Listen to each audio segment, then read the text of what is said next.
Je sais que ça fait longtemps qu'on n'avait pas parlé de foot, mais là, grande occasion, oblige une grande vidéo. Mais avant de commencer la vidéo, je vous invite à me rejoindre sur Insta parce que c'est là qu'on va échanger ensemble, c'est là qu'il va y avoir plein de stories, c'est là qu'on va suivre ensemble que ça soit tous les matchs ou l'Euro 2020. Donc si c'est pas encore fait, rejoignez-moi sur Instagram et c'est parti pour la vidéo.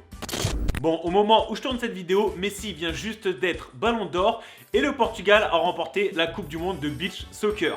Tant qu'à faire, on parle de foot, c'est bien de le souligner aussi. Mais ce dont on va parler aujourd'hui, c'est de l'Euro 2020 et du tirage qu'il y a eu pour cet Euro 2020. Et plus précisément, le groupe F, le groupe de la mort. Clairement, on peut retrouver la France, l'Allemagne, le Portugal. Et la quatrième équipe, bah ça va dépendre des barrages, ça va être l'Hongrie, l'Islande ou la Bulgarie. Donc déjà, ce qu'on peut voir en analysant ce groupe, c'est que c'est au-delà du groupe de la mort, le groupe des champions. Champion du monde actuel, la France, les anciens champions du monde, l'Allemagne, et les champions d'Europe actuels, le Portugal. Après par contre, faut le souligner quand même, faut pas trop stresser non plus parce qu'il faut pas oublier que les 4 des 6 meilleurs troisièmes de chaque poule, eh ben ils vont passer pour la suite, ils vont passer pour les 8e. Bon, déjà ce qu'on peut dire aussi, c'est que ce tirage, c'est le tirage qui casse tous les codes. La France qui généralement est connue pour avoir un assez bon tirage pour commencer une compétition, se retrouve directement dans le groupe de la mort. Le Portugal qui est habitué au groupe de la mort ou au groupe les plus difficiles, se retrouve dans ce groupe là et aussi un groupe où clairement on retrouve 3 grosses équipes.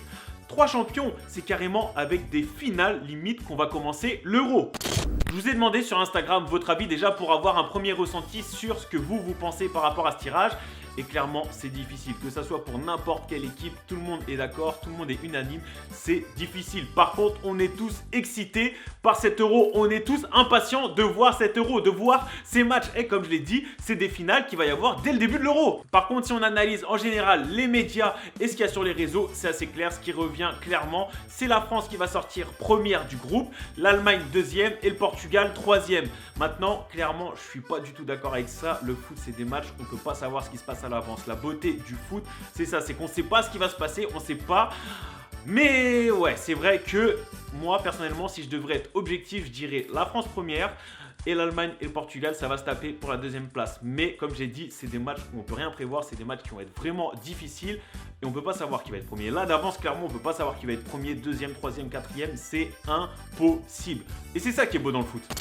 Maintenant, pour ce qui est personnellement de mon opinion par rapport au Portugal, parce que c'est cette équipe que je soutiens et c'est de cette équipe surtout que j'ai envie de parler, et ça va être difficile quand même. On va pas se mentir, c'est des matchs qui vont être vraiment difficiles pour nous. On a une très bonne équipe, on a une bonne équipe sur le papier, ça, il n'y a aucun souci sur ça.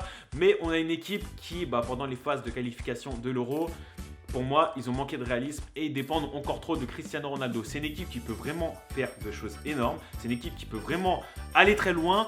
Mais il faut qu'ils aient ce petit truc qui fait qu'en fait, quand ils arrivent devant les cages, c'est bon. Il y a eu énormément d'actions où au moment d'arriver sur les cages, ça a bégayé. Et ça, c'est le gros problème qu'on a du Portugal. On a une très bonne équipe, on a de très bons joueurs et j'y crois totalement, je les soutiens totalement. Mais c'est vrai que quand on a vu ces derniers matchs, comme je dis, en fait, ça a manqué de réalisme sur la finition. En fait, tu as eu énormément d'actions sur tous les matchs. Il y a eu vraiment des matchs avec pas mal de buts, même des matchs avec 5 buts.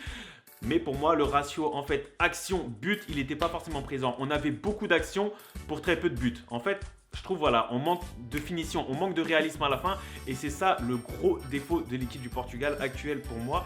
C'est que chaque action ne fait pas forcément peur, tout simplement. Après, on peut parler du milieu, on peut parler de la défense, on peut parler de tout ce qu'on veut. On a des points forts et des points négatifs.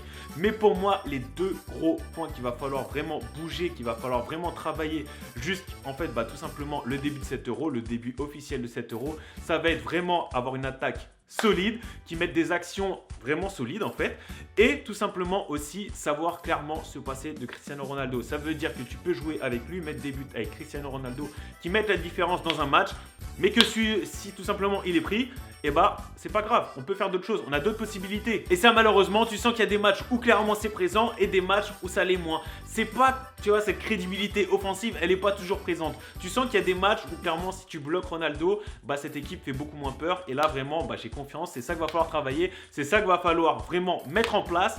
Et clairement, même quand on parle de Cristiano Ronaldo, faut pas oublier que ça va être son dernier Euro. Donc c'est un Euro où il va tout donner. Et même si je dis qu'il faut savoir s'en passer, c'est clairement un joueur qui pour moi va faire la différence, ou en tout cas peut faire la différence sur cet Euro. Donc bref, en tout cas, comme je l'ai dit, que ça soit pour la France, l'Allemagne ou le Portugal, parce que c'est les 3 seules équipes qu'on connaît pour l'instant, c'est des équipes vraiment solides et c'est un Euro où tout c'était clairement possible dès le début. Je suis impatient de voir ces matchs. Là, clairement, je vous le dis. Là, j'essaie de rester calme pour cette vidéo parce que c'est pas une vidéo d'humour, c'est une vidéo de foot. Et je trouve que c'est... Voilà, faut rester calme dans ce genre de vidéo, mais je suis impatient comme un enfant, je suis excité comme jamais. Là, cet euro, je l'attends vraiment de ouf. Là, franchement, j'ai envie de le voir. Quel que soit le résultat, j'ai envie de passer des moments de ouf, j'ai envie de voir des matchs qui vont me faire rêver, j'ai envie de voir du foot.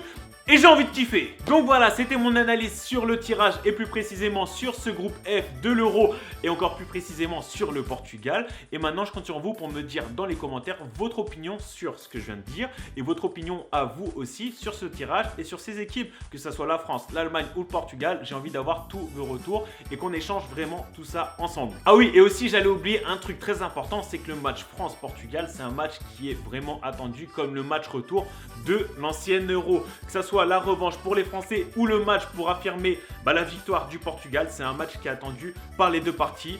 Donc voilà, c'est un match que j'attends clairement, que je souhaite qu'il va se passer dans la meilleure humeur possible et que ça va être du beau football. Mais c'est un match qui est clairement attendu pour tout le monde. Donc voilà. Bref, rejoignez-moi sur Instagram si ce n'est pas encore fait. Comme je vous l'ai dit, on va échanger, on va avoir plein de débats ensemble, on va avoir plein de sondages, on va vivre cet euro ensemble. Abonnez-vous à ma chaîne YouTube si ce n'est pas encore fait. N'hésitez pas aussi parce que YouTube en ce moment, il me fait des petites blagues. Donc n'hésitez pas à aller voir mes dernières vidéos parce que les notifications en ce moment, c'est pas trop ça. C'est plus de l'humour, mais je compte sur vous pour aller les voir aussi. Et prenez soin de vous et ne changez pas parce que vous êtes les meilleurs. Et j'ai qu'une chose à dire, il y a plaisir. Et d'ici l'euro, je pense qu'il y aura d'autres vidéos de foot. Bref, lâchez le petit pouce bleu sous la vidéo, abonnez-vous si ce n'est pas fait. Et je leur dis... il y a plaisir. Si t'as kiffé la vidéo, lâche un like. Abonne-toi sans hésiter, lâche un commentaire. Si t'as kiffé la vidéo, lâche un like. Abonne-toi sans hésiter, lâche un commentaire.